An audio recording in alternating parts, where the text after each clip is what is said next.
Merhabalar arkadaşlar, kanalıma ve mutfağıma hoş geldiniz. Bugün sizlere yaprak salamura tarifimiz var. Önce bir gün suda bekleteceğiz, sıcak suyla, tuzlu suda. Daha sonra ertesi günü bidonlarımıza koyacağız. Öncelikle yapraklarımızı güzelce yıkadım. 1-2 saat suyun almasını bekledim. Böyle sinilerin üstüne koydum. Güzelce suyunu aldı. Şimdi başlayalım yapmaya. Yapmadan önce arkadaşlar, yaprak alırken şu damarları, daha ince olanları seçerseniz yapraklarınız daha güzel olur. Bir de fazla büyüğünü almayın. Onlar da çok damarlı oluyor, sert oluyor. Şöyle bakın, elinizde bir böyle yapın. Yaprak kırılmıyorsa o yaprak güzeldir. Elinizde böyle yaptığınızda hazel gibi eziliyorsa o yaprağı kesinlikle almayın arkadaşlar. Hem damarlı oluyor hem de yaprağınız güzel olmuyor o zaman. Şimdi başlayalım yapmaya. Yapraklarımızı böyle 10-15 tane göz kararı demet yapalım. Bu şekilde çubukları fazla uzunsa birazını kopartabiliriz. Ama hepsini de kopartmayın arkadaşlar. Bu hem yaprağımızı koruyor, hem de ekşilik, hem de sarılık veriyor. Kesinlikle hepsini kopartmayalım. Bir sıra böyle bu şekilde dizelim. Hepsinin saplarını bir araya gelecek şekilde, şöyle hafif birbirinin üzerine gelecek şekilde bir sıra yaprağımızı dizelim. Bir sıra dizdim. Bunu da en ortasına koyuyorum. Bu arada 5 kilo yaprağımız var. 3 su bardağı da kaya tuzu koydum. Salamura kaya tuzu arkadaşlar. Ne kadar tuz kullandığımı detaylı olarak sizlere söyleyeceğim.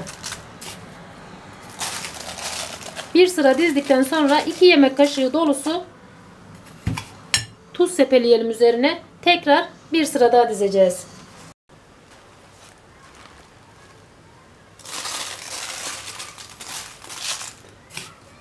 Bu şekilde yaparsanız yapraklarınız inşallah hiçbir şey olmaz arkadaşlar. Bozulmadan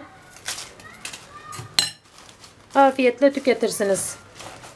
Benim daha 2 bidon yaprağım var geçen seneden bu yöntemle yaptığım. Hiçbir şey olmamış, sapsarı limon gibi duruyor. Tekrardan başlıyoruz. Yapraklarımızı gösterdiğim şekilde hazırladım arkadaşlar. 2 leğen çıktı.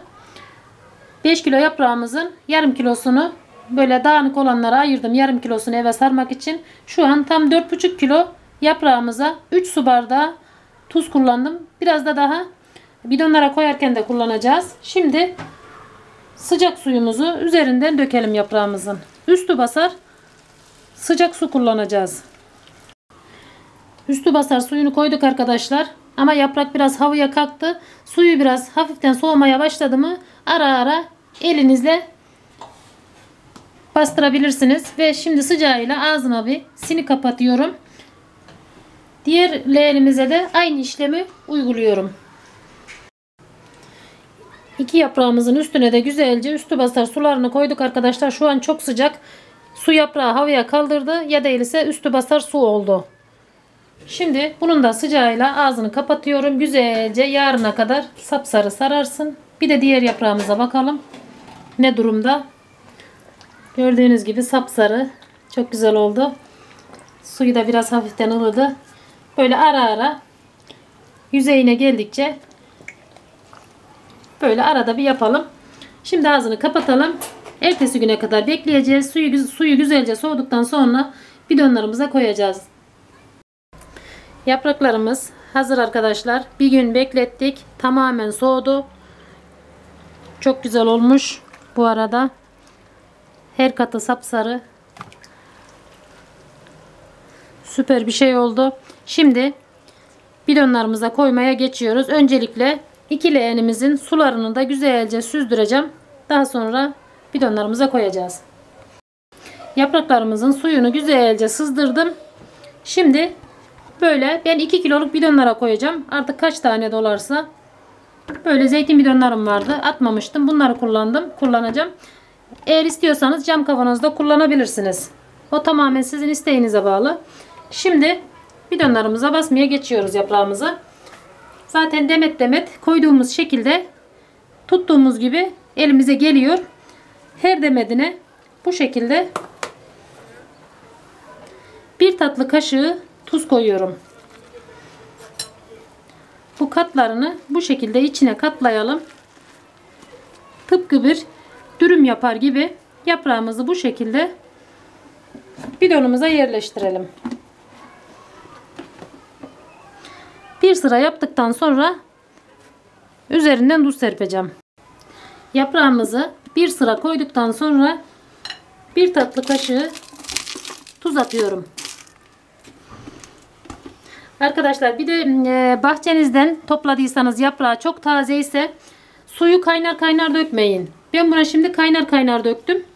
Tabii ki buralarda, pazarlarda o kadar taze yaprak bulamıyoruz. Normal tazelikte buluyoruz. Ama siz bahçenizden topluyorsanız böyle uç yaprağı gibi taze ise böyle hafif el yakar sıcaklıkta su koymanız yeter. Kaynar kaynar koyarsanız yaprağınız erir arkadaşlar. Yani onu da demeden geçmeyeyim, unutmadan söyleyeyim. Bu şekilde bidonumuzu hepsini dolduruyoruz. Yapraklarımızın hepsini koyduk. Yarım kilo kadarını da ayırdım. Fazla geldi. Onu da dondurucuya koyacağım. 3 bidon doldurduk 2'şer kiloluktan. Her birine birer su bardağı tuz kullandım. 1 su bardağı da 3 su bardağı da leğenlerimize dizerken kullanmıştım. Toplamda 6 su bardağı tuz kullandım. Her birine birer su bardağı tuz kullanmış oldum. Bir de leğenlere koyarken de 3 su bardağı da öyle koymuş oldum arkadaşlar. Net olarak anlatayım dedim. Şimdi buralara böyle bu şekilde çubuk yerleştirdim. Siz de bu şekilde yerleştirin. Suyu koyunca yaprak havaya kalkar. Taşma yapar. Bu şekilde yaparsak yaprağımız taşma yapmaz. Ağaçlarınızdan falan da böyle bir temiz bir çubuk kopartıp koyabilirsiniz. Üzerlerine.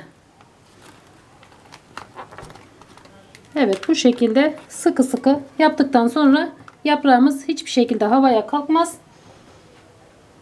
Şimdi sularını koyalım. Yeterince tuz koyduğumuz için tuzlu su yapmıyoruz. Normal temiz su koyuyorum.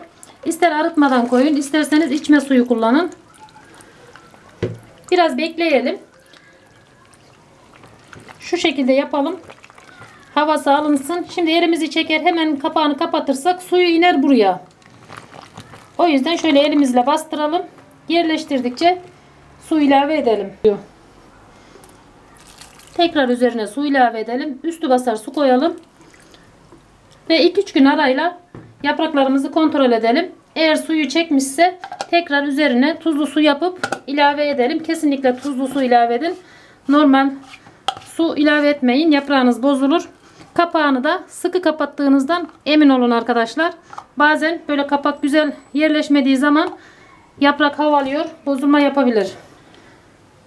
Buzluğa da nasıl konur onu da göstereceğim arkadaşlar. Bunu kenara alalım. Serin ve gölge yerde saklamak üzere. Şimdi buzluğa koyacağımızı hazırlayacağım.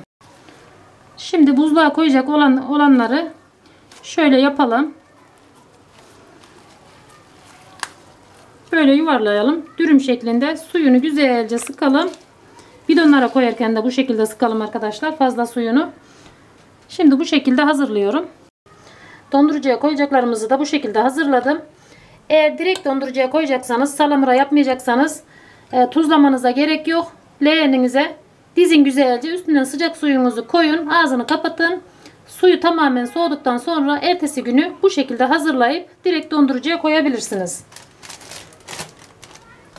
Şimdi bu şekilde poşetlerimize yerleştirelim. Buzluğa koyacaklarımızı da poşetimize yerleştirdim. Bu şekilde çıt çıtlarını güzelce kapatalım ve şuradan havasını alalım. Buzluk poşetlerimiz ve salamuralarımız hazır arkadaşlar. Bu şekilde siz de hazırlayıp afiyetle tüketin inşallah. Çok güzel oldu. Gördüğünüz gibi serin ve gölge yerde saklayıp yaprağınızı tüketebilirsiniz. Bugünlük tarifim bu kadar. Eğer beğendiyseniz like atıp kanalıma abone olmayı unutmayın. Yorumlarınızı bekliyorum. Beni izlediğiniz için teşekkür ederim. Kendinize iyi bakın. Hoşça kalın.